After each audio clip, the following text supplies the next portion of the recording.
মানুষ, আমি হইলাম লোডশেডিং ম্যান। আশেপাশের যত এলাকা আছে সব এলাকার কারেন্ট আমার কথাই উঠবোস করে।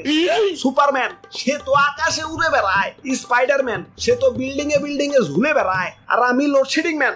আমার আঙ্গুলের এক চাপে পুরো এলাকার কারেন্ট রে ইন্না নিল্লা করে দিবার পারি।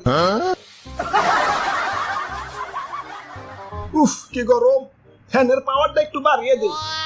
আহ কি শান্তি। না না, এত শান্তি করলে হইব না, যাই অমুক এলাকায় একটু লোডশেডিং দেই। নেও এবার গরমে মরো। আরে অমুক এলাকায় 1.5 ঘন্টা যাবত লোডশেডিং। না না, এত নির্দয় হইলে চলবো না, যাই ওগো 10 মিনিটের লাগে একটু কারেন্ট দেই। অমুক এলাকায় আবার এক ছেড়িরে প্রপোজ করছিলাম, ছেড়ি রাজি হয় নাই। যা আজকে তোকে সারাদিনও কারেন্ট দিন না। আরে ভাই ভাই ভাই করেন কি নিচে নাই মাহেন। ওরে বাপুরে, উপরে অবশ্য ঠিক আছে, কিন্তু তার কইলাম ধরো না, ইয়া তাইলে কিন্তু তেনা তেনা হয়ে যাইবে। তেনা